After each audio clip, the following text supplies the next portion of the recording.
warahmatullahi ta'ala wabarakatuh.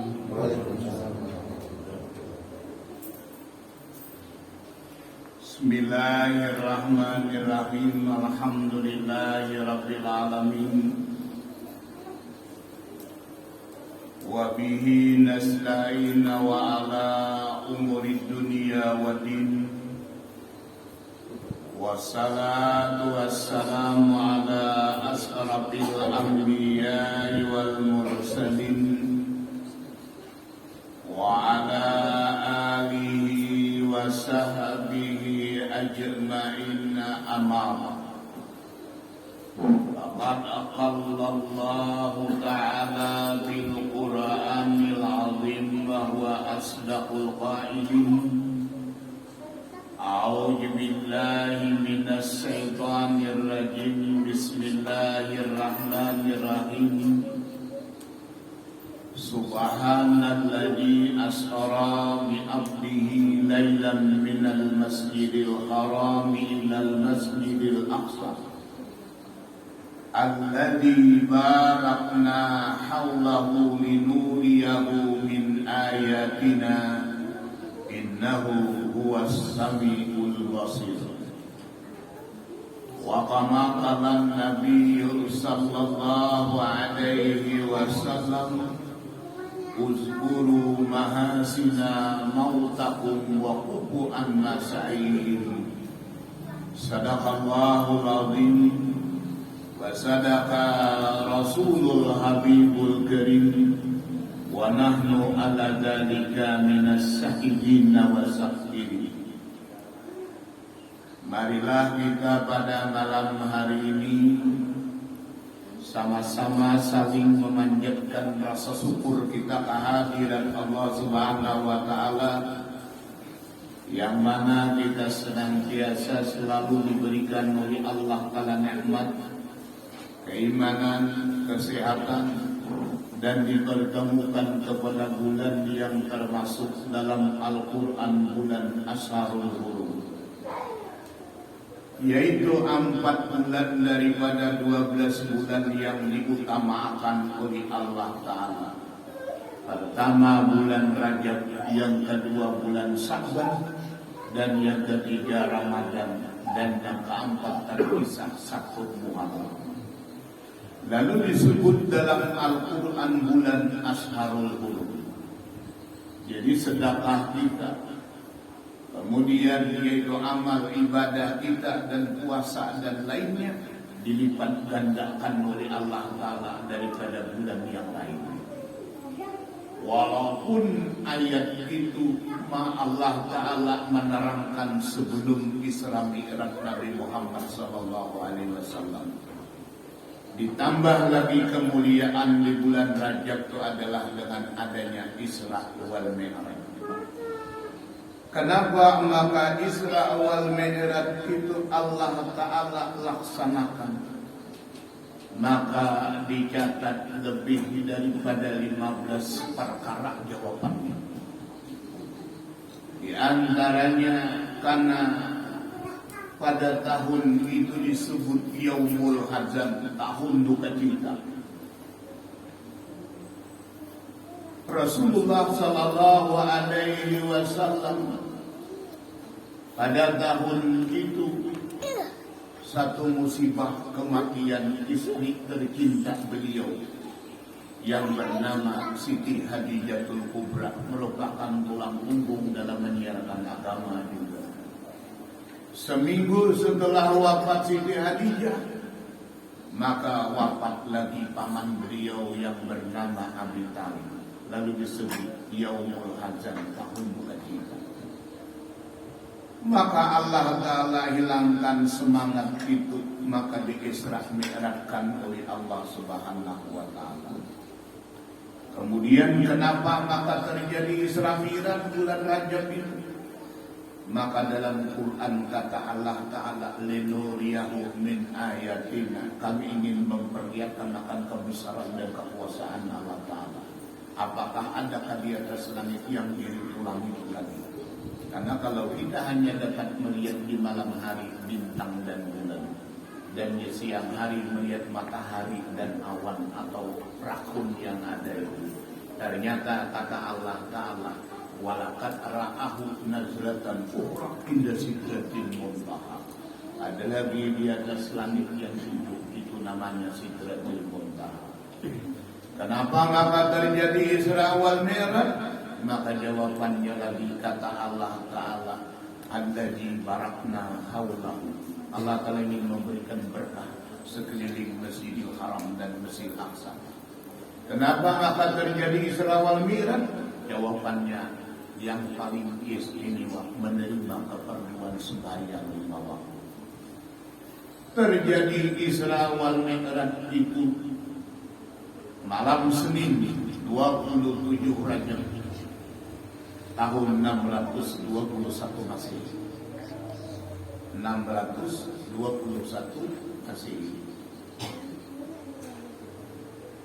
Dan umur Rasulullah kurang lebih 48 tahun 17 hari. Atau kejadian Isra Mi'raj itu setahun sebelum Nabi hijrah ke Madinah.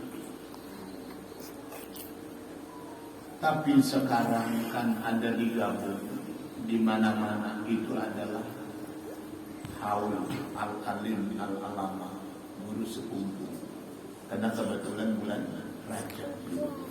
Jadi ada sekaligus maka haul al-alim al-alama Haji Muhammad Zaini bin Ali Abdul Ghani. Kalau melihat yaitu adalah biodata beliau itu memang keturunan daripada Maulana Al-Alim Al-Alama Syekh Muhammad Arsan Al-Banjari. Karena Datuk Kelampaian itu lahir beliau malam Kamis 13 Safar jam 3 dini hari tahun 1122 Hijriah. Cuma kira-kira kita kurang mengerti tentang 1122 Hijriah. Jadi lahir Datuk Kelampaian itu adalah 1702.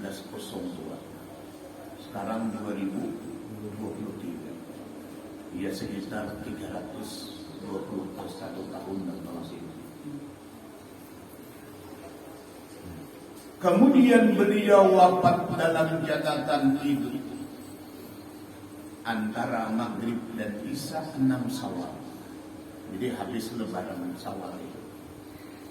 Antara Maghrib dan Isya 6 Syawal tahun 1807. 1807. Kalau 1807 dikurang 1702, berapa umur Datuk Kelampaian? 105 tahun. Waktu Raja Banjar Sultan Tamjidillah menyekolahkan ke Makkah sana, umur Datuk Kelampaian 25 tahun. Jadi betapa berjasanya kerajaan Banjar dengan agama, terutama Islam yang ada di Kalimantan ini. Karena Raja Banjar itu bukan hanya yaitu menjanjikan sekolah saja, tapi beliau antar ke Makkah dan berhaji dengan raja ke Makkah. Setelah selesai haji, maka beliau memberikan sebidang tanah dan membikinkan rumah di Makkah. Jadi ada pintu 2 babu umrah Makkah itu kurang lebih 850 meter. Situ ada Barwin Banjar, juga Banjar, karena di situ rumah Datuk Kelampaian selama 30 tahun. Dan Datuk Kelampaian bukan hanya itu adalah belajar, tapi mengajar berapa banyak sekse di dunia dulu beliau di antaranya. Kemudian kembali beliau ke Banjar itu. Jadi jasa Raja Banjar itu membikinkan rumah dan memberikan sebidang tanah. Turun temurun itu didiami paling catatan dalam itu adalah buyut beliau Syekh Ali Al-Banjari bin Abdullah Hudi. Jadi kalau orang yang pernah diam di Makkah ini jalan Husni Kasih, Badring Banjar, Jubak Banjar. Nah, di situ ada rumah tingkat 3 dekat dengan sekolahan Arafah, namanya Jabal Hindi atau Semeru. Jadi Jabal Hindi atau Semeru. Lalu didiami oleh buyut beliau yang bernama Syekh Ali Abdullah Wudhu. Maka beliau sempat jadi imam dan jadi khatib Masjidil Haram kurang lebih 28 tahun, mengganti datuknya, Datuk Rampayan mengajar di Masjidil Haram. Dan sama-sama jadi imam pada ketika itu yang bernama Syekh Haji Abdul Samad, Bapak oleh Qari Internasional SID, itu adalah Abdul Basit. Abdul Basit ada banyak murid di Indonesia, terutama yaitu adalah tahun 70-an Muhammad Nur. Mana ada Muhammad Nur? Assalamualaikum warahmatullahi Muhammad Nur. Itu murid yang itu sama-sama imam Masjidil Haram. Jadi berjayanya ulama Banjar itu sempat jadi imam dan jadi khatib Masjidil Haram. Dan diganti setelah itu oleh cucu juga pulang yang bernama Saman Jalil. Siapa Saman Jalil? Dia mendampingi Kubah Guru Sekumpul. Ada Saman Jalil. Kurang lebih berapa 16 tahun itu melaksanakan. Diganti dengan anak beliau yang bernama yaitu adalah Haji Sufyan Saman. Terus menerus. Ini sedikit. Cuma Datuk Kelampayan datang ke Banjar itu dalam catatan 18 Ramadan 1186 Hijriah dengan umur kurang lebih 65 tahun karena malalang buana di muka 30 tahun, kemudian melihat ke antara mau ke Mesir dan ke Madinah 5 tahun, jadi kurang lebih 35 tahun dia di sana. Disambutlah dia anak Sultan Banjar yang bernama Ahmidillah, karena raja yang menyekolahkan hanya berumur 32 tahun saja. Datuk Kelampayan 35 tahun di sana. Maka diberikan sebidang tanah, yaitu ada kurang lebih dalam catatan 480 hektar, bikin rumah dan bikin masjid namanya dalam Banjar. Pada ketika wafat Datuk Kelampayan ini, maka besok hari dicatat beliau punya anak 32 orang. Jadi Datuk Kelampayan itu punya anak 32 orang. Besok hari menanam di mana? Di kebun kelapa, kebun nyiur beliau namanya Kelampayan. Jadi bukan kampung, itu kebun kelapa beliau. Maka dicatat punya cucu berapa? 114 orang. 114. Namun hari raya cucu ini 114, ibu bini, ibu laki, anak saya itu 420, 3 hari kira bakul kain.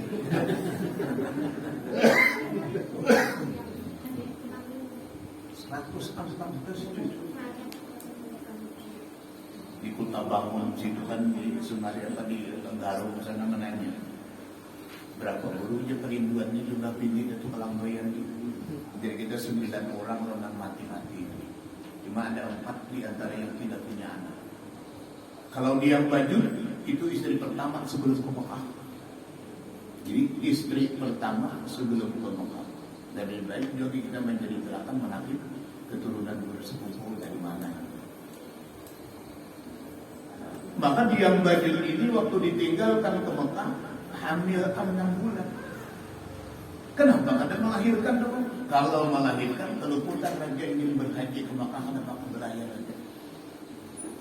Nah, jadi dari situ, maka yang ditinggalkan untuk lahir anak perempuan, namanya Saripah. Dan Saripah ini setelah dewasa, umur 20 tahun, maka dinikahkan oleh Raja Banjar dengan salah seorang, yaitu adalah